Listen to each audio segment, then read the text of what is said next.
Muitos grandes especialistas na área da educação afirmam que o método mais eficiente para aprender consiste em ensinar para outras pessoas. Entretanto, existe um método muito mais eficaz do que esse. Se você quer saber qual é esse método, fique conosco até o final.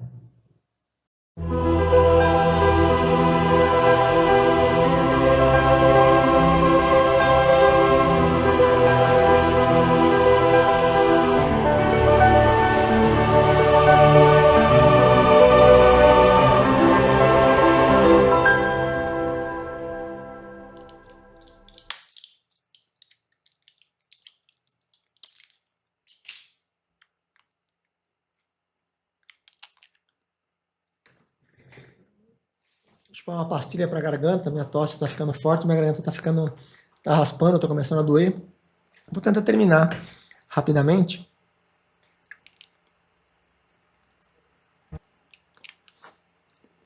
Minha garganta começou a doer, minha tosse, já está doendo faz um tempinho, né? E minha tosse está ficando mais forte. Vou procurar terminar rapidamente, estou chupando uma pastilha também para melhorar um pouco a garganta. E vou tentar liquidar, minha garganta não está totalmente recuperada ainda. Vamos tentar finalizar, né? Mas esse ponto o Hitler se inspirou em uma pessoa específica, em algumas pessoas. Ele se inspirou em muitas pessoas, né? Por exemplo, ele se inspirou em muitos bons oradores. Ele era um excelente orador. Ele foi um grande pintor, foi um excelente pintor. Não foi um grande pintor, mas foi um excelente pintor. Foi um bom escritor, um bom estrategista. Foi compositor e virtuose, né? Então, você quer dizer que todas as músicas são os pintores e os compositores nos quais ele se inspirou, significam que a música é ruim, que a pintura é ruim. Então, assim, não tem mínimo de fundamento, não tem mínimo de embasamento o fato de ele ter se inspirado em algumas pessoas, que aquilo que aquelas pessoas faziam era ruim, porque ele usou... Claro que, quando você pega o eugenismo especificamente, a música é muito mais neutra, né? A música, a pintura são muito mais neutros, embora eles possam ser usados também para fins políticos, etc. Mas são mais neutros. Já o eugenismo, ela tem uma aplicação mais substancial no nazismo, né? Ela se encaixa um pouco com a própria ideologia nazista. Então isso tem um perigo maior, realmente. Só que é importante distinguir, embora seja mais sutil e mais difícil de fazer a remoção cirúrgica, ela é necessária.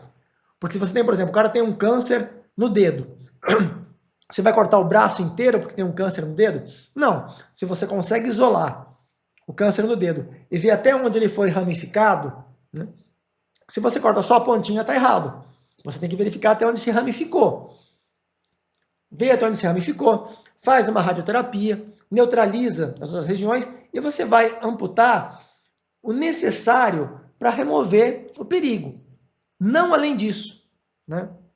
Então, no caso do eugenismo, ele tem uma conexão mais ideológica com o nazismo do que a pintura ou a música? É lógico que tem. Só que você tem que identificar em que medida eles estão conectados, em que medida eles são independentes. Você tem que separar para que você faça um julgamento correto. Senão, né, vai analisar incorretamente e vai matar algumas, por exemplo, teste de QI. Você não vai matar os testes de QI porque algumas pessoas usaram o teste de QI para finalidades inadequadas. Não faz o menor sentido. Você tem que identificar em quais condições inadequadas eles foram utilizados e não voltar a utilizar em condições inadequadas. É isso, né? Basicamente isso. Na guerra, alguns nazistas citaram a decisão da Suprema Corte Americana.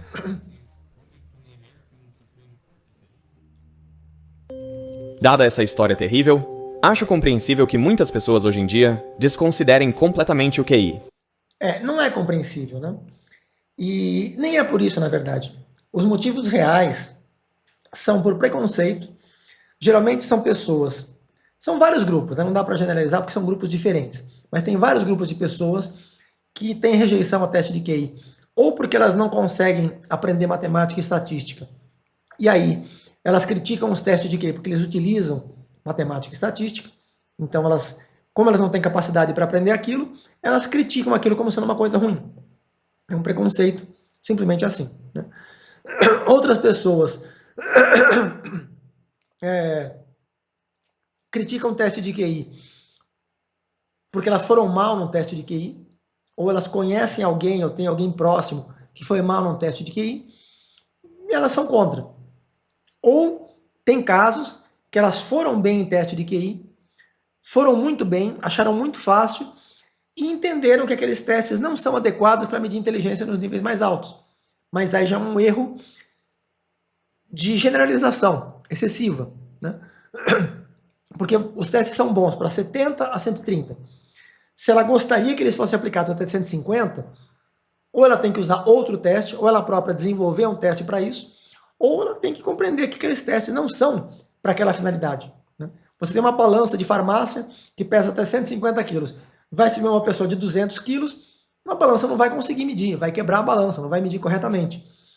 Então não é porque a balança é ruim, é porque você está colocando uma pessoa que tem um atributo fora dos limites que aquele instrumento consegue medir. Então, algumas dessas críticas, né, nesse caso, por exemplo, não é fundado. Nenhum desses casos é fundamentado, por diferentes razões, né? Então, o que ele está dizendo, não é por isso. A maior parte das pessoas que criticam os testes QI nem conhecem essa história. As pessoas nunca ouviram falar nisso. Elas não sabem nada do assunto, né? Algumas pessoas que chegaram a conhecer também esse assunto, geralmente conhecem o suficiente para entender que não faz sentido criticar os testes de QI. Então não é isso. Eu até entendo porque as pessoas, porque teve essa história. Não, isso não tem nada a ver.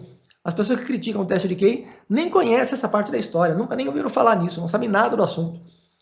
Nem os pontos positivos, nem negativos, né? Então tá errado isso que ele está falando. Os motivos reais são por inveja, né? Por algum tipo de, sei lá, insatisfações pessoais diversas, né? Incapacidade de lidar com a realidade. Então, são diversos problemas que não estão relacionados com o que ele comentou aqui. Porque as pessoas nem sabem do que ele está falando aqui, né? As que criticam, geralmente, nem sabem. Ou até algumas sabem de maneira extremamente incompleta e enviesada. Elas receberam a informação sem saber nada de teste de QI, receberam só essa parte distorcida, e aí, a partir daí, né, elas simplesmente engoliram e repetiram sem nem conseguir analisar o que elas estão falando. Então, é basicamente isso, né? As pessoas que conhecem teste de QI, elas sabem que eles têm algumas limitações, realmente têm limitações, mas também têm aplicações úteis, que é justamente o que eu comento em todos os vídeos, em todos os artigos que eu falo sobre esse assunto.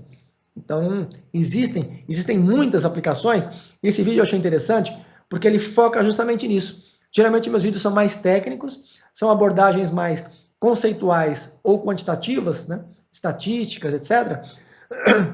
E a abordagem que ele dá aqui é mais de aplicações.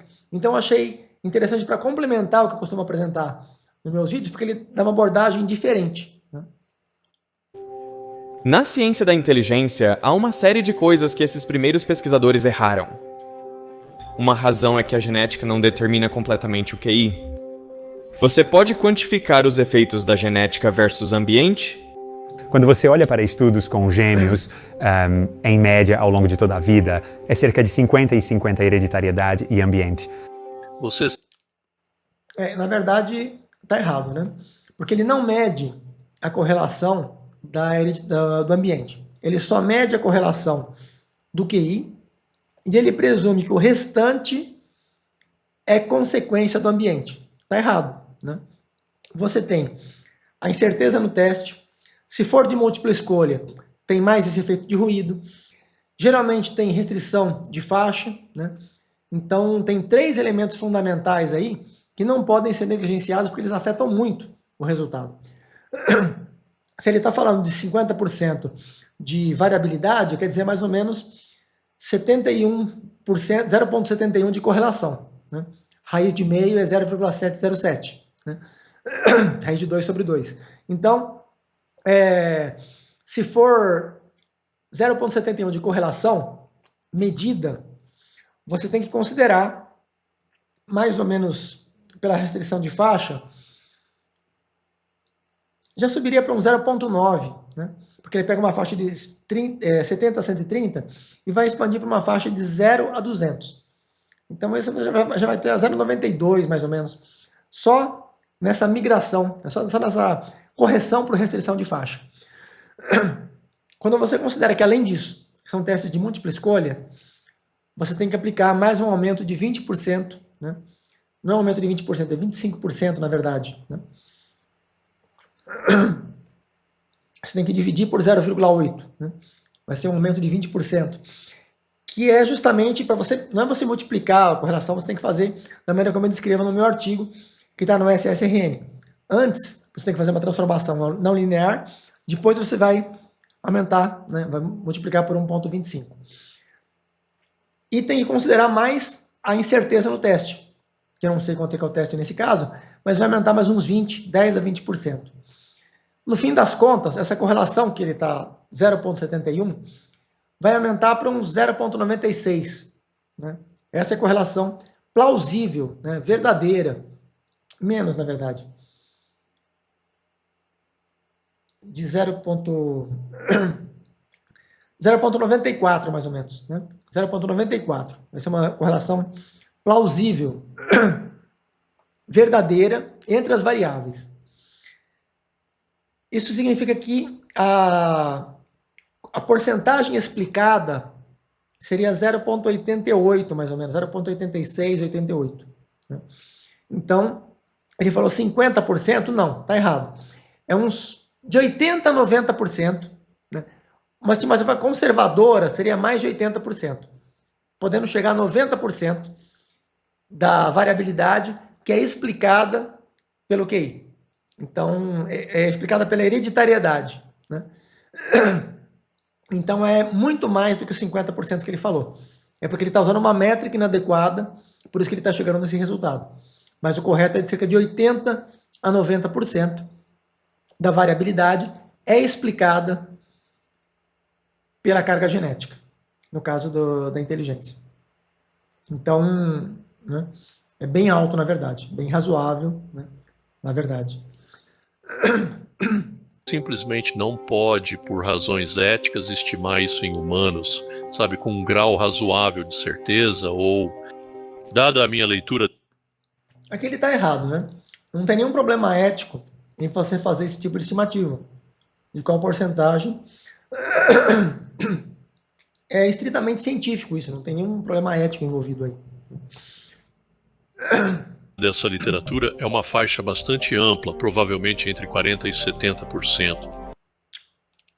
Então, ele falou basicamente a mesma coisa que o outro, né? Ele falou 0,5, né? Seria 55% aqui se for uma média aritmética. E se for uma média aritmética sem as transformações necessárias. Mas é perto disso, 0,5, o que ele falou, ou seja, o que ele falou aqui é a mesma coisa que se aplica no outro caso. O correto seria 80% a 90%. A porcentagem verdadeira da variabilidade que é explicada geneticamente, né, da inteligência. Certo. E como a educação pode melhorar o QI, ele não é completamente fixo ao longo da vida. Ademais, a inteligência pode não ser uma construção única como pensado inicialmente. O QI é razoavelmente fixo, é quase fixo. Né? A inteligência ela evolui ao longo da vida, ela aumenta, estabiliza, depois diminui. Né? Tem um artigo que eu trato dessa questão, inclusive, uma amostra de mais de 100 mil pessoas, né? De xadrez, e faço uma correlação com QI, mostro lá os estudos. Então, o que ele comenta aqui, faço correlação com o Weiss também, né? Que tem com o próprio QI ao longo da vida, até os 89 anos. Então, esse comentário que ele faz não é bem isso. O QI ele é razoavelmente estável. O que varia é a inteligência. O QI é justamente a variação da inteligência em função da idade. Né? Só que você tem uma variabilidade típica para todas as pessoas e tem uma variabilidade individual de cada pessoa. Então, por isso que tem uma variabilidade do QI, porque ele é estimado com base, ele é calculado com base na variação típica de todas as pessoas, do QI em função da idade, né, da inteligência em função da idade, para a média das pessoas de cada faixa de QI. O QI é estimado dessa forma, isso pelo meu método, que não é o mesmo que todo mundo usa. Né? Então, essa é a maneira como é estimado. Hoje em dia, os cientistas reconhecem duas formas de inteligência, fluida e cristalizada. A inte- Aqui é uma parte que eu teria que fazer um comentário bem extenso aqui, né? Deixa eu ver quanto tempo que já tem de vídeo aqui. Ixi, tá um pouco mais da metade. Eu não vou analisar esse vídeo inteiro. Vou analisar mais esse pedaço e vou interromper. Minha garganta já tá doendo. Ele fala de inteligência fluida e cristalizada. Não existe inteligência cristalizada, né? O que ele chama, vou deixar ele explicar, depois eu vou explicar qual é o problema que tem. inteligência fluida é a capacidade de aprender, processar informações e resolver problemas novos, enquanto a inteligência cristalizada envolve o conhecimento acumulado ao longo da vida. Ambos os tipos Então, habitualmente, esses são os termos que eles usam. Inteligência fluida e cristalizada. Na verdade, não existe inteligência cristalizada. O que existe é inteligência fluida, que pode ser aplicada com ferramentas que são, algumas delas, fornecidas pelo que eles chamam de inteligência cristalizada, que na verdade não é inteligência, é só um instrumental que complementa a inteligência fluida, né? Então, e depende também, não é todo o acúmulo de conhecimento que configura o que eles chamam de inteligência cristalizada. Uma parte desse acúmulo é inútil. O Weiss, por exemplo, ele erra gravemente em perguntar questões, quem foi Catarina Grande? É uma pergunta ridícula, né? Uma pergunta que não faz o menor sentido. Não tem nenhuma utilidade para a inteligência você saber essa informação.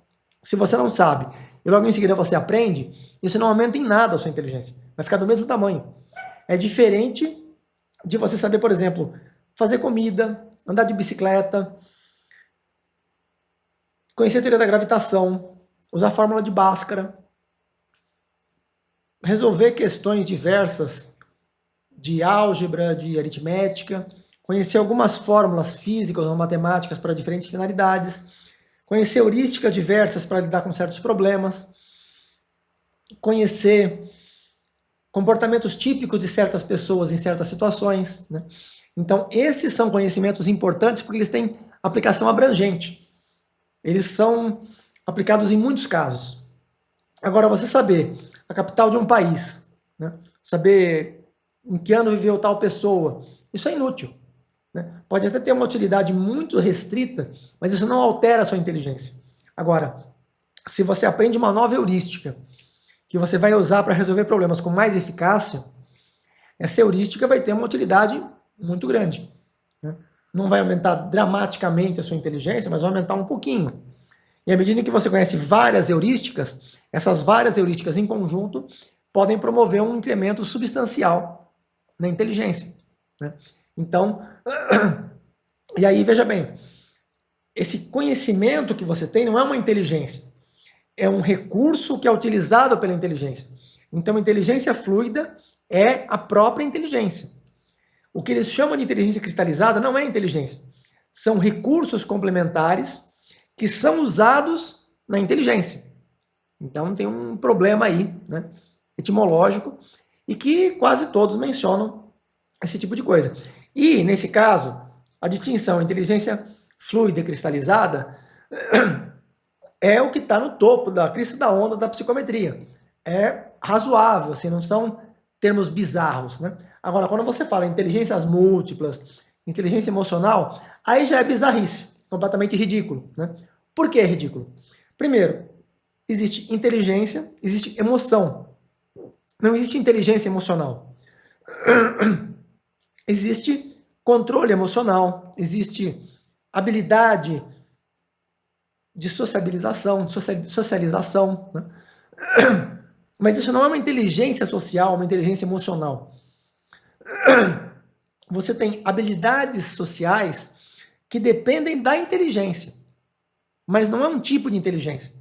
É um tipo de habilidade que você exerce essa habilidade com o uso da inteligência, a mesma inteligência geral que é o fator G, que é a inteligência fluida, né? Então, assim, confundir inteligência com emoção é uma bizarrice.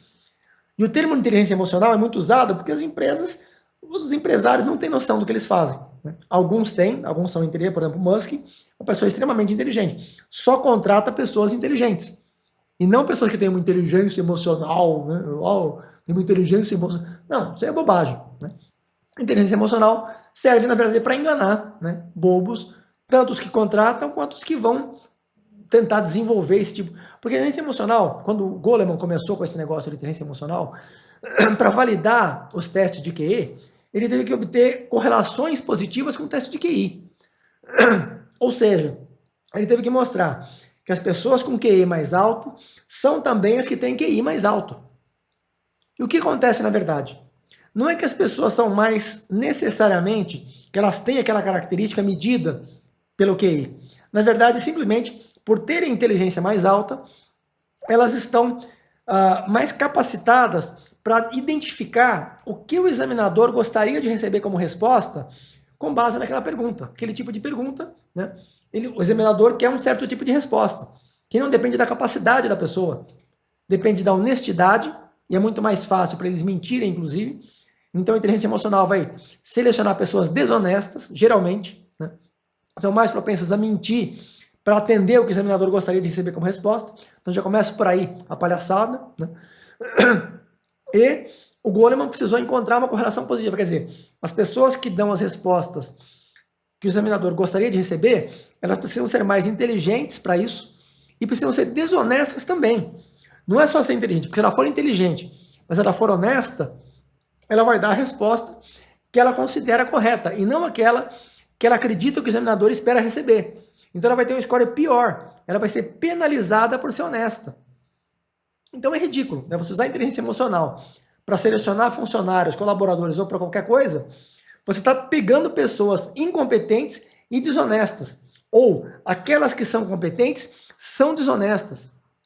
É meio sem sentido. Não necessariamente que vai ser assim, mas estatisticamente está favorecendo esse grupo, né? Então é uma falta de bom senso usar a inteligência emocional para esse tipo de finalidade. Quando se trata de inteligências múltiplas, do Gardner, né, do Guilford, o Thurston, ele não trata de inteligências múltiplas, ele trata de fatores, né? E tem nos anos mais recentes, tem o Cattell, Horn, Carroll, né? Que não é propriamente é um modelo praticamente, é um modelo cognitivo também, que trata de um fator principal, que é o fator G, e um substrato de fatores, que são os fatores secundários, e mais um terciário, né? Tem vários problemas em cada um desses daí. Não sei se eu vou comentar hoje sobre isso, vou dar uma pincelada rápida, né? No caso do Gardner, as inteligências múltiplas, tem as múltiplas do Gardner, tem do Guilford, né? Não vou comentar sobre tudo isso, não. Mas vou dar uma pincelada rápida. Em todos esses casos, especialmente do Gardner, de inteligências múltiplas, que são 7 ou 8 tipos de inteligência, quanto do Guilford, que não é propriamente tipo de inteligência, e também não são fatores, e também não são componentes principais, ele trata com um cubo de 3 dimensões, né, que é 3 por 4 por 5, ou 4 por 5 por 6, são 120 tipos, né, que ele chama de tipos de inteligência, que na verdade não são também tipos, o nome também está incorreto, mas principalmente a estrutura não faz sentido. Foram feitas tentativas de validar estatisticamente por meio de análise fatorial, né? Nenhuma dessas teorias teve o mínimo de embasamento, nem a do Guilford, nem a do Gardner, né? Ambas se mostraram inadequadas. No caso do Thurston, ele tentou por um caminho mais ou menos promissor, mas também não teve validação empírica adequada. E no caso do Cattell, Horn, Carroll, eu vou chamar de CHC, né? No caso do CHC, tem artigos que dizem que validaram, mas na verdade não validaram.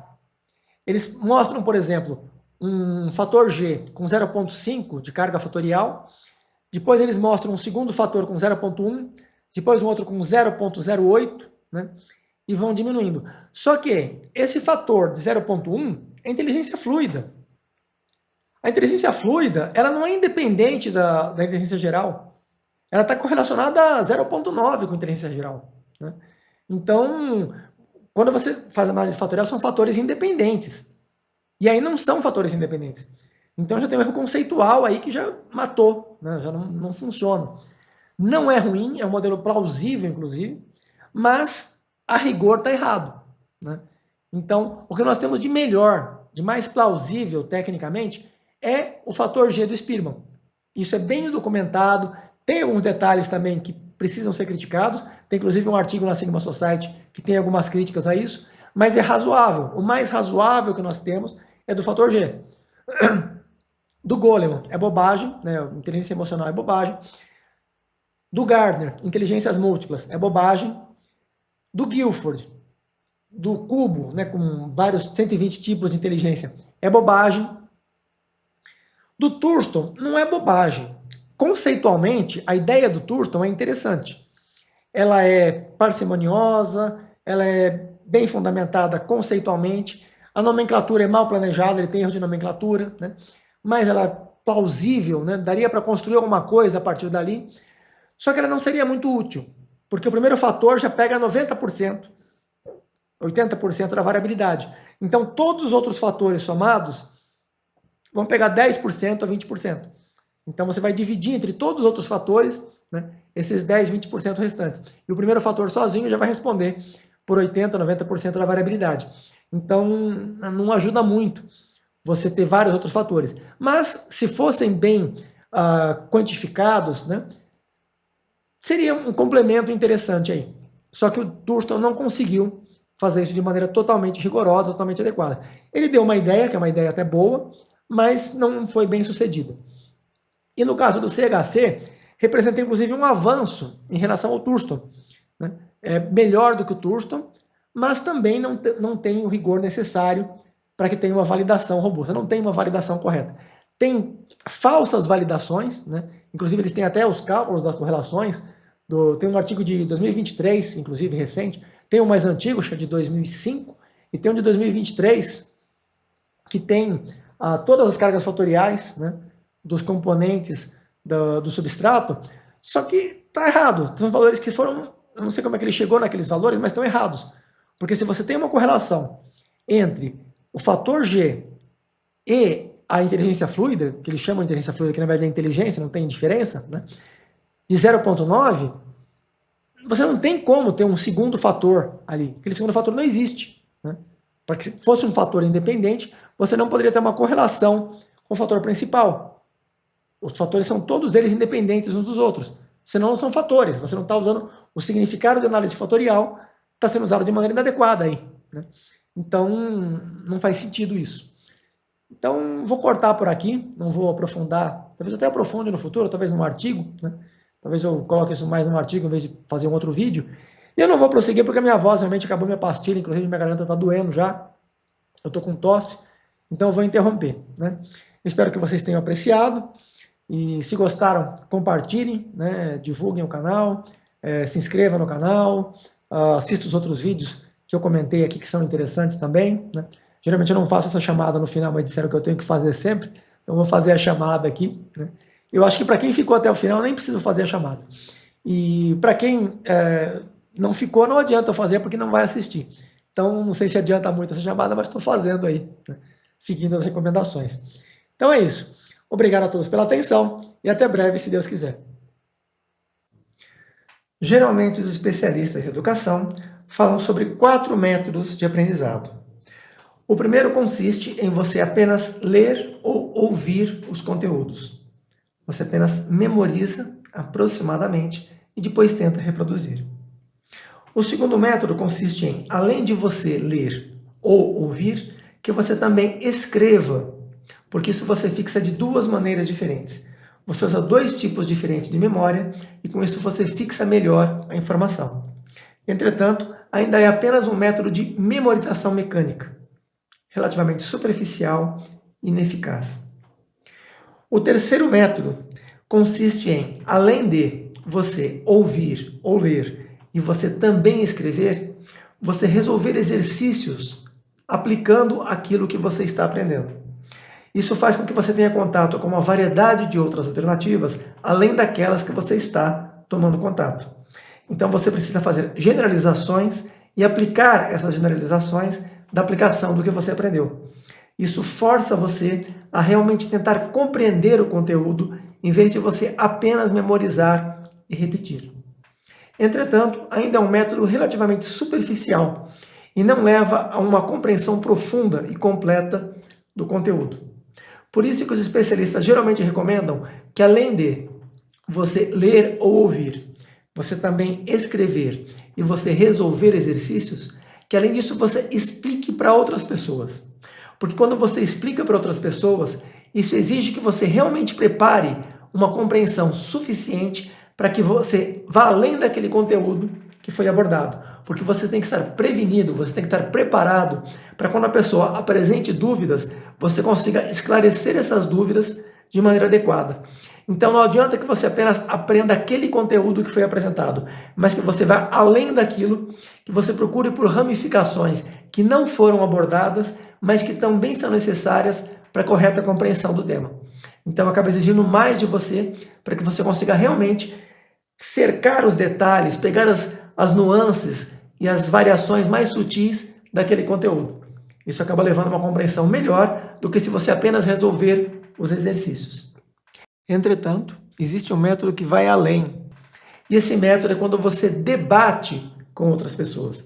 Porque quando você apenas estuda para ensinar para outras pessoas, você absorve aquilo de maneira acrítica, como se aquilo fosse verdadeiro e você tivesse que repassar aquilo sem uma análise crítica. Em que medida aquilo é uma boa representação da realidade? Em que medida aquilo é consistente? Em que medida aquilo é coerente? Quando você precisa debater, você depara com conflitos, você depara com alternativas em que você precisa investigar se aquela informação é realmente verdadeira, e em que medida ela é plausível, em que medida ela é fidedigna à realidade. Porque às vezes ela é parcialmente verdadeira e parcialmente não é.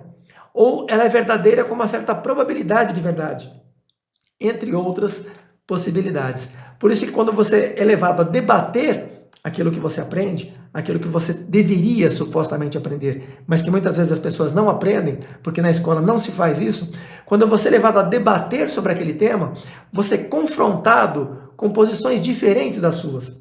E isso leva a uma investigação muito mais profunda e muito mais correta. Isso impede, por exemplo, que você seja enganado por políticos, por religiosos fanáticos, por vendedores de produtos, por uma grande variedade de pessoas que tentam se aproveitar da ingenuidade e da condescendência das pessoas, que tentam explorar essa característica, essa fragilidade das pessoas. E se você está preparado, você cria uma blindagem e você pode permitir ou não, se você analisa que aquele produto é interessante realmente para você, que aquela informação é realmente verdadeira e útil, se ela tem alta probabilidade de ser benéfica, se ela tem alta probabilidade de ser compatível com seus objetivos, com seus anseios, e aí você vai investigar em que proporção interessa ou não aceitar uma parte ou completa ou nada daquela informação que lhe é apresentada. Não apenas da informação, mas do conhecimento. O conhecimento é uma informação mais estruturada. Você praticamente é estimulado a compreender com um nível de profundidade que ultrapassa as aparências. Você tem que atravessar aquela camada superficial, aquela casca que é apresentada. Os publicitários, os vendedores, os religiosos, os políticos, eles jogam uma casca superficial de aparência, e se você engole aquilo como verdade, você já está completamente dominado, você está completamente manipulado. Você tem que ter a capacidade de penetrar além daquela casca e enxergar o que está algumas camadas à frente. Isso sim permite que você realmente compreenda o que está acontecendo. E a escola, lamentavelmente, não faz nada disso. Ela faz quase o contrário. Ela incentiva a memorizar e repetir sem o mínimo de análise crítica. Por isso é extremamente importante que você busque alternativas fora do que a escola oferece. Nós recomendamos o Guia dos Apodídicos, que é um livro extremamente profundo, sofisticado, com análise de um nível altíssimo. Embora o livro seja uma maneira ineficaz de aprendizado, porque é uma leitura passiva, o conteúdo do livro é apresentado de forma ativa, em que cada informação, cada conhecimento é debatido, não apenas sobre dois lados opostos, mas sobre uma grande variedade de ângulos diferentes. Seria uma visão multidimensional, multifatorada e com muito mais profundidade e muito mais rigor analítico do que você encontra em praticamente qualquer outra alternativa de análise crítica e análise criativa. Você estimula o seu pensamento crítico, a sua profundidade de análise, a sua criatividade e uma grande variedade de outras características que deveriam ser cultivadas e estimuladas na escola, mas que lamentavelmente não são. Elas já foram estimuladas muitos séculos atrás, na Idade Média era estimulado dessa maneira, a prática nas universidades medievais promovia debates entre os alunos debatiam entre si, e isso levava os alunos a ter uma visão muito mais desenvolvida do que se tem hoje em pleno século XXI. O ensino atual é muito inferior ao ensino medieval em praticamente todos os aspectos relevantes. É um absurdo o nível a que nós chegamos com a educação. E, infelizmente, a tendência é de que isso piore cada vez mais. No Brasil, infelizmente, não há instituições que tenham um padrão de qualidade aceitável. A USP é muito boa, o ITA é muito bom. São bons no sentido técnico, de você memorizar e repetir fórmulas, memorizar e repetir algoritmos, memorizar e repetir métodos de aplicação, mas não no sentido de estimular a criatividade, a análise crítica, a compreensão profunda do que está além das aparências. Por exemplo, tem um vídeo que eu analisei sobre o caso recente das disputas entre Israel e o Irã, com a intervenção dos Estados Unidos, em que eu fiz algumas previsões que eram muito melhores, muito mais convenientes para os dois lados do que na maneira como seguiu. Eles tomaram decisões que foram menos eficazes para todos eles. Outros países tomaram decisões que não foram as mais apropriadas, não foram as mais seguras, chegaram a colocar em risco a segurança mundial e não havia necessidade disso. Eles poderiam ter alcançado os seus objetivos sem que houvesse necessidade de colocar em risco o planeta inteiro, não só a humanidade, mas toda a vida no planeta. Talvez com exceção de alguns tardígrafos, de alguns animais muito mais resistentes à radiação, a altos níveis de radiação. Baratas, pouquíssimos animais simples, organismos simples, que seriam capazes de resistir ao nível elevado de radiação. Mas os animais mais complexos, os mamíferos, praticamente todos os primatas e os humanos, seriam extintos se houvesse uma guerra nuclear. E chegaram próximos, talvez uns 5% de probabilidade, de 1 a 5% de probabilidade de que estourasse realmente uma guerra mundial. Graças a Deus não aconteceu, mas infelizmente chegou próximo em parte por decisões inacuradas, ineficazes de alguns chefes de Estado. Inclusive o Benjamin Netanyahu, que é um dos presidentes mais inteligentes do mundo, talvez o mais inteligente do mundo, com 180 de QI, apesar disso, o Benjamin Netanyahu também não tomou as melhores decisões. Talvez ele tenha tomado decisões melhores do que outros chefes de Estado, mas não foram as melhores possíveis. O único caso anterior recente que chegou mais próximo do que isso foi em 1962, a crise dos mísseis cubanos, que chegou próximo também de uma guerra mundial, com uma probabilidade que foi estimada na época de 10 a 25%. No caso atual, foi de cerca de 5 a 10% em alguns momentos e depois rapidamente caiu para menos de 1%, depois dos acordos que foram feitos, depois quando o Irã tentou retaliar os Estados Unidos e não teve sucesso, ficou mais ou menos estabelecido que não havia ali um risco substancial. Já estava mais ou menos controlada a situação, embora ainda tenha um certo risco latente, mas reduziu bastante em relação ao que estava alguns dias atrás. Esse tipo de situação, nesse caso específico, seria de uma guerra mundial, mas tem muitas questões do cotidiano que acontecem coisas parecidas, em que você acaba sendo exposto a situações que você tem que tomar uma decisão correta, pessoal, profissional, financeira, acadêmica, e muitas vezes as pessoas deixam de tomar as melhores decisões simplesmente por falta de preparo, porque ao longo da vida, nem na escola, nem em casa e nem nos ambientes de amizades, de família, etc., elas não foram treinadas para isso, elas não foram incentivadas, estimuladas para que soubessem reagir em situações desse tipo.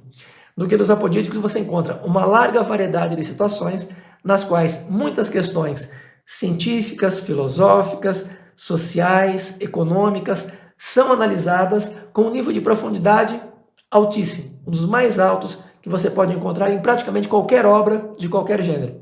O Guia dos Apodíticos, volume 1, estará disponível gratuitamente, justamente para que todas as pessoas tenham acesso e possam se desenvolver intelectualmente. Para que todas as pessoas que tenham realmente interesse, que queiram evoluir intelectualmente, socialmente, profissionalmente, economicamente, tenham essa possibilidade sem custo. Você pode encontrar mais informações sobre o Guia dos Apodíticos no nosso website, da sigmasociety.net, e pode encontrar também no canal do Miqueias. Ele analisou o volume 1 e o volume 2 do nosso guia. O Miqueias, ele é finalista na Olimpíada Brasileira da Matemática. Ele teve uma menção honrosa na Olimpíada Brasileira da Matemática. Recomendo que veja a análise do Miqueias, que é de um nível bastante alto e que mostra muitos detalhes, muitas informações interessantes, curiosas e principalmente úteis que estão presentes no Guia dos Apodídicos. Além do Guia dos Apodídicos, uma outra maneira que você tem de exercitar a sua inteligência, de evoluir intelectualmente, de compreender melhor o mundo, de desenvolver sua capacidade crítica, é justamente assistindo aos nossos vídeos, mas não apenas assistindo passivamente. Quando você chega no final do vídeo, você procura fazer comentários com base nos conteúdos que você viu ao longo do vídeo, colocando suas opiniões e seus pontos de vista, para que outras pessoas possam contrapor as suas opiniões e isso produza um debate. Você pode usar o nosso espaço nos comentários para que você possa fazer debates sobre os temas que são apresentados no vídeo. Isso permite que você tenha uma grande variedade de opiniões diferentes da sua e você possa defender os seus pontos de vista com diferentes argumentos. Você vai enfrentar alguns opositores que muitas vezes não sabem muito bem o que estão dizendo, que não vão acrescentar nada, isso é comum no mundo real, e também vai encontrar opositores do mais alto nível intelectual. Tem várias pessoas que assistem nosso canal que são professores universitários, que são campeões olímpicos da matemática, da física, da química, da astronomia, da ciência da computação, da Olimpíada Canguru, de muitas modalidades diferentes e que desenvolvem argumentos de um nível altíssimo, que vão geralmente contribuir para que você revise as suas opiniões e aprimore as suas opiniões. Então é extremamente interessante que você não apenas assista ao vídeo. Quando você vai assistindo, vai fazendo anotações, aquilo que você acha interessante, que você tem uma opinião a respeito, ou uma crítica, um elogio, ou uma análise, ou uma opinião que seja interessante, você vai fazendo anotações. Quando chega no final do vídeo, você apresenta as suas opiniões para que outras pessoas que também assistiram ao vídeo possam dar as opiniões delas, que possam ou confrontar com as suas, ou concordar com as suas, ou levar a um afunilamento de análise. Porque mesmo que as pessoas concordem na opinião, muitas vezes, quando elas dão uma opinião com um certo comentário e outra acrescenta com alguma sutileza que a primeira não havia percebido, elas podem manter a opinião, mas com um enriquecimento de compreensão, com um aprimoramento, com uma elevação de nível de compreensão e de profundidade de análise. Então, mesmo que haja uma concordância, ainda assim se vai afunilando para uma compreensão mais correta daquele tema, mais profunda e com maior probabilidade de ser uma boa representação da realidade. Quando eu digo para você dar uma opinião, não é comentários do tipo, ele traduziu bean como se fosse feijão. Bean, na verdade, não é feijão em inglês. Isso é um comentário completamente inútil, completamente irrelevante e não acrescenta nada. Não é esse tipo de comentário que vai fazer com que você desenvolva sua capacidade intelectual. Você tem que procurar informações que tenham uma estrutura complexa. Por exemplo, a questão de quem seria o lutador com maior probabilidade de sucesso, o Mike Tyson ou Jake Paul. Não é uma questão muito filosófica, muito profunda, mas tem muitas complicações por trás, porque você tem que considerar uma grande variedade de informações e julgar e ponderar essas informações para tentar estimar quais são as mais relevantes e como se pode chegar a um resultado. Por exemplo, na minha análise, a análise inteira que eu fiz praticamente foi correta, mas a minha conclusão foi errada.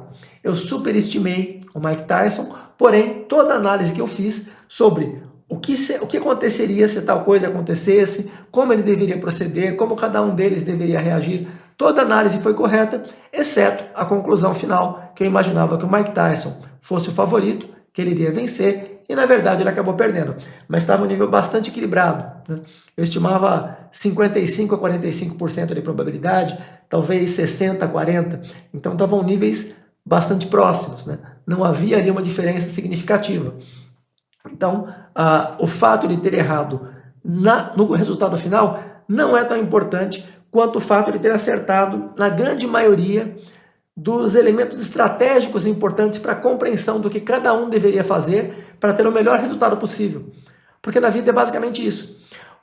Se você chegar, por exemplo, em segundo lugar numa competição e você faz aquilo que deveria fazer da melhor maneira que você pode, isso é muito mais importante do que se você chega em primeiro lugar por sorte, fazendo um monte de coisas erradas, sem ter noção do que você está fazendo. Porque se você fizer por sorte, você vai repetir em outra ocasião e vai ter fracasso, fracasso, fracasso. Agora, se você chegou em segundo, fazendo as coisas da maneira mais eficiente e acertando por méritos e não por sorte, quando você vai em outra situação, você vai ficar em primeiro, em segundo, em primeiro, em terceiro, em primeiro.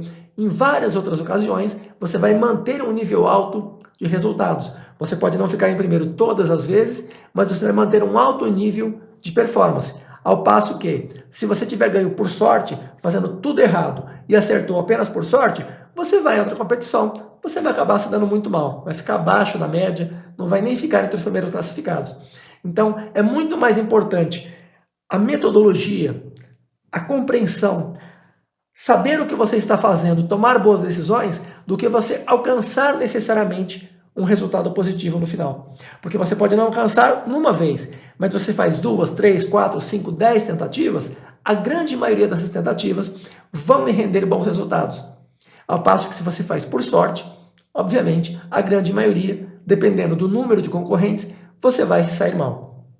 Então, esse é um outro ponto importante. Quando você analisa o vídeo, procure encontrar elementos no vídeo que são complexos, que são difíceis de serem analisados e procure se aprofundar nesses elementos. Você coloca a sua opinião, você levanta a peteca, joga a peteca e outras pessoas vão entrar e vão participar e vão mobilizar o assunto e vão levar a um nível de compreensão muito mais elevado do que se tivesse simplesmente assistido passivamente ao vídeo. Portanto, faça isso e depois de 2 meses, 3 meses, em algumas semanas você já vai começar a sentir diferença na sua maneira de pensar sobre o mundo, especialmente se você ler o Guia dos Apodídicos, se você ler o IMCH e outros dos meus livros. O livro da Tamara também é altamente recomendável, que é a Idiosincrasias de um Gênio. Para essa questão de refletir sobre o mundo, inclusive as análises que a própria Tamara também faz no Guia dos Apodídicos, na introdução, na apresentação, é muito interessante que você leia com o máximo de atenção todas as partes do livro. Quando você encontra uma palavra que você não conhece, faça uma pesquisa, procure compreender aquilo que você está lendo. Em vez de você passar os olhos e ler rapidamente, engolindo tudo atropeladamente, sem refletir sobre o que você está lendo, procure ler com o máximo de atenção, lentamente, pausadamente, leia uma parte, compreenda aquilo que você leu, faça a digestão daquilo que você leu, faça a assimilação daquele conteúdo, aí você passa para a etapa seguinte, pense criticamente sobre o que você leu. Isso sim vai permitir que você realmente absorva o conteúdo e muito mais do que o conteúdo. O método de análise é muito mais importante que o conteúdo. O conteúdo são apenas informações e conhecimentos. O método de análise é uma heurística extremamente poderosa que você vai usar em muitas outras situações diferentes daquelas que são abordadas no livro. O livro ele tem apenas exemplos de como você aplica essas heurísticas. Como você deve tratar uma grande variedade de outras situações diferentes daquelas que estão no livro, baseada na metodologia que você observou no livro. Então, para que você possa realmente desfrutar desses conteúdos, aprimorar sua capacidade de análise, expandir sua visão sobre o mundo, penetrar com profundidade na análise de qualquer situação, evitar ser enganado por políticos, por religiosos, por vendedores, por praticamente todo tipo de pessoa que explora a ingenuidade, que explora a falta de discernimento das pessoas, para que você possa se proteger contra essas pessoas, é extremamente importante que você pense, que você analise criticamente. Tem muitos sites que ensinam truques psicológicos. Truques psicológicos não valem quase nada. Eles tratam de um caso muito específico em que você memoriza e aplica sem entender o que você está fazendo. Você nem sabe por que está fazendo aquilo. Isso pode ajudar mais ou menos em algumas situações. É como uma formulinha matemática que você não entende as bases, os fundamentos daquela fórmula, você memoriza e aplica. Funciona? Funciona em algumas situações. Só que você não consegue generalizar para uma grande variedade de outras situações além daquela que foi estudada. Então, se você só memoriza o truque e aplica, você não consegue identificar outros casos nos quais aquele mesmo tipo de heurística, aquele mesmo tipo de método também poderia ser aplicado com sucesso. Agora, quando você compreende realmente o método, aí você consegue facilmente identificar todas as situações nas quais ele pode ser aplicado e mais do que isso, e mesmo em situações nas quais aquele método não seja aplicável, você consegue combinar diferentes métodos, reunindo esses métodos e desenvolvendo métodos novos para lidar com questões inéditas que não se aplica a nenhum dos métodos que você aprendeu, mas que você desenvolveu a capacidade de combinar métodos para aplicar em diferentes situações. Então, isso é extremamente poderoso e traz uma grande variedade de benefícios. Tem um dos vídeos que eu estou tratando, estou analisando um vídeo do Derek, que é um PhD em física, mas que ele está analisando o significado de QI. E ele mostra muitas situações nas quais a inteligência tem uma grande variedade de aplicações. Resultados acadêmicos, resultados financeiros, resultados sociais, resultados para a saúde, sucesso numa grande variedade de situações. Estão essas situações relacionadas com a inteligência. A inteligência é basicamente a sua capacidade de tomar boas decisões, de compreender melhor o mundo, de, entre várias alternativas possíveis, você identifica aquelas que são mais promissoras para o seu caso. A inteligência é justamente a capacidade de você saber fazer escolhas mais promissoras, com maior probabilidade de sucesso, com menor risco, você gerenciar todas as situações, minimizando os perigos e maximizando as chances de sucesso. Por exemplo, um dos resultados apresentados pelo Derek é que a cada 15 pontos de QI, você aumenta em 27% a probabilidade de chegar a uma certa idade. No caso específico do estudo que ele apresenta, é de 76 anos. Qual a probabilidade das pessoas chegarem aos 76 anos ou morrerem antes disso? Para cada 15 pontos a mais de QI, aumenta em 27% a probabilidade de chegar aos 76 anos. E mais do que isso, chegar com qualidade de vida, com saúde, estável financeiramente e com muitos benefícios. Isso decorre justamente como a pessoa conduziu a vida dela, como ela tomou decisões inteligentes ao longo da vida, evitando riscos desnecessários, evitando trapaças, sabendo tomar decisões mais lucrativas, sabendo tomar decisões de selecionar amigos que são mais confiáveis, selecionar parceiros mais promissores.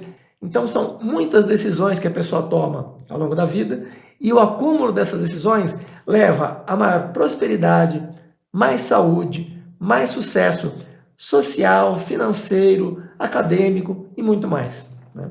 Então, esse vídeo do Derek, eu recomendo que assista ao vídeo inteiro dele e que assista a análise que eu fiz do vídeo dele no nosso canal. Por enquanto já tem 2 episódios que nós já gravamos, tem o terceiro que nós vamos colocar em breve, né? Ao todo são mais, acho que são 8 episódios, 8 ou 9 episódios no total, que nós analisamos o vídeo dele. O vídeo dele é só um, né? Tem um só. Só que nós analisamos o vídeo dele com muito mais profundidade. Então, cada detalhe que ele fala sobre QI, nós mostramos o que está correto, o que não está, o que faz sentido, o que faz mais ou menos sentido, o que é distorcido. Então, nós pegamos o vídeo dele e destrinchamos com muita profundidade, mostrando o que é inteligência, como ela se aplica em muitas situações, quais os pontos positivos e negativos dos testes de inteligência, quais testes são aplicáveis para certos perfis de pessoas, porque tem testes que são bons para pessoas com QI de 70 a 130, tem outros que não são. Tem outros testes que são para pessoas com QI de 110 para mais, ou de 130 para mais. E tem pessoas que não podem fazer o teste de 70 a 130, porque elas vão ter um resultado distorcido. E para outras pessoas é o contrário. Então, existem testes para diferentes finalidades, para diferentes faixas de QI, para diferentes perfis personológicos, cognitivos, etc. Recomendo, portanto, fortemente que assista aos vídeos do nosso canal e que, ao final de cada vídeo, coloque suas opiniões, vá anotando ao longo do vídeo todos os trechos interessantes que você acha que merece uma análise para que você possa compreender melhor o tema que foi discutido. Todos os vídeos do nosso canal envolvem reflexões sobre os temas. Não é um bombardeio vazio de informações. Não é nos nossos vídeos você não recebe apenas uma leitura vazia em que pega um texto ou pega uma lista de informações e vai jogando informações. Não, é muito diferente disso. São análises muito profundas em que são discutidas muitas possibilidades, muitas alternativas, e você, recebendo esse tipo de informação, você tem como tirar um proveito muito grande, não só da informação em si, mas principalmente do método de análise. Principalmente as nuances que muitas vezes, quando você assiste sem comentar sobre o que você viu, você deixa passar 90% do conteúdo. 90% do conteúdo você perde de aprender e de compreender quando você não comenta no final. Isso você só percebe quando você coloca as suas opiniões no final, aí você percebe o que realmente você não havia percebido e que era a base, era a essência do que você deixou escapar.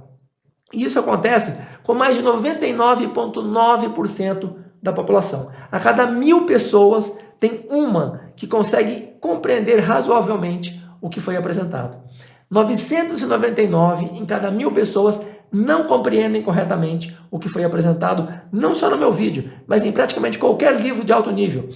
Livros do Newton, do Einstein, do Poincaré, todos os livros com uma certa complexidade, com uma certa profundidade, as pessoas leem, não compreendem o conteúdo, acham que compreenderam, memorizam um monte de informações incorretas e saem por aí achando que estão compreendendo as coisas e aplicando incorretamente aquilo que elas acham que entenderam. Por isso é extremamente útil e importante que você coloque os seus questionamentos, coloque as suas opiniões e receba as opiniões de outras pessoas que analisam a sua opinião. E você também dá opiniões sobre o que outras pessoas falaram. Você coloca as suas próprias opiniões e você também dá a sua opinião sobre o que outras pessoas falaram a respeito do vídeo. Isso vai permitir que você eleve o seu nível de compreensão, o seu nível de análise crítica a patamares muito mais elevados. Algumas pessoas que já leram o Guia dos Apodídicos deram depoimentos, recomendo que você leia tanto os depoimentos na Amazon, quanto os depoimentos do nosso site, quanto os depoimentos até nos nossos vídeos. Várias pessoas que leram o Guia dos Apodídicos fazem comentários nos nossos próprios vídeos. Então sugiro que você leia esses comentários, que assista às análises do Miqueias no canal dele, que ele faz uma análise muito boa, de um nível muito alto. E recomendo que você leia também as introduções, que leia os textos de apresentação, tanto da Amazon quanto da Sigma Society. Leia as opiniões das pessoas, tanto as que leram o livro, quanto as que prefaciaram o livro, que vão lhe ajudar a ter um entendimento muito melhor, a ter uma projeção do que você vai encontrar no livro. E recomendo, obviamente, que depois, se você achar que isso é compatível com seus objetivos, se você é uma pessoa que quer evoluir intelectualmente, que quer crescer na sua capacidade de análise, capacidade crítica, sua criatividade, em todos os aspectos intelectuais, recomendo fortemente que você leia o Guia dos Apodídicos e recomendo que assista a nossos vídeos e que comente os conteúdos que tem nos nossos vídeos. Não apenas que você assista passivamente, mas que você interaja positivamente. Eu não comento praticamente nenhum dos vídeos, é muito raro que eu comente algum vídeo. Estou fazendo vários trabalhos em diferentes áreas. Fiz recentemente uma contribuição para uma melhor compreensão do equilíbrio de Nash, que é o 8º ganhador de prêmio Nobel que eu faço uma contribuição substancial. Eu já aprimorei os trabalhos de 7 ganhadores de prêmios Nobel em economia e 1 de física. Com esse do Nash, são 7 de economia. Antes dele, eram 6 de economia e 1 de física. Além da contribuição com o trabalho do John Nash, tem vários outros trabalhos importantes, com inovações bastante substanciais, que fiz em várias áreas diferentes. Não apenas em econometria, mas também em astrometria, antropometria, estatística, psicometria, fundamentos da matemática, lógica e muitas outras áreas. Recomendo que você leia no site da Sigma Society, tem um resumo biográfico, no HM, Sigma Society /HM, tem um resumo biográfico com algumas das minhas contribuições. Não tem ainda essa atualização do equilíbrio de Nash, que vai ser atualizado, a Tamara vai acrescentar na próxima atualização. E tem outras também inovações que não constam ainda lá, mas em breve nós já vamos atualizar também. Mas tem lá uma lista significativa das minhas contribuições. Então, é uma oportunidade que você tem em língua portuguesa, não tem nada parecido em língua portuguesa, e mesmo em língua inglesa, que os principais conteúdos atualmente estão em língua inglesa, chinesa e cirílico russo. Então, os principais conteúdos, principalmente em inglês, porque muitos chineses e russos também escrevem em inglês, mas você encontra também algumas coisas que não estão disponíveis em inglês, mas que estão em russo ou em chinês.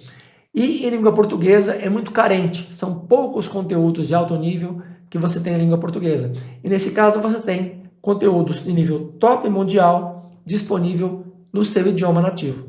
Inclusive, vamos começar a fazer traduções para o inglês para disponibilizar também para pessoas. Tem várias pessoas já que pediram para que fizesse isso. tem um amigo da Noruega, um amigo da Suécia, um amigo da Dinamarca, o Andrew Hiles, acho que é dos Estados Unidos, tem do Reino Unido, tem da Finlândia. Várias pessoas já solicitaram que fosse feita a tradução para os seus respectivos idiomas e vamos colocar em inglês, não para todos os outros idiomas por enquanto, mas vamos gradualmente, né? Espanhol também já solicitaram. Então vamos colocando inicialmente em inglês e depois que tivermos colocado todos os conteúdos em inglês, vamos colocar também em outros idiomas, né? Vamos fazer com dublagem, talvez clonando minha voz, não tenho certeza ainda se vamos clonar a minha voz, e vamos ver como é que vai ficar esse conteúdo. Esperamos que vocês desfrutem e vamos começar agora o nosso vídeo. Vamos todas as vezes colocar essa introdução. Quem já tiver assistido pode pular, obviamente, mas vamos acrescentar essa introdução em todos os próximos vídeos, porque ela é extremamente importante. Porque se a pessoa apenas assiste ao vídeo sem interagir, ela não desfruta a oportunidade que ela tem de evoluir intelectualmente em muitos graus, né? Então, vamos acrescentar esse vídeo justamente para estimular as pessoas para que elas possam desfrutar melhor o conteúdo que está disponível nos nossos vídeos.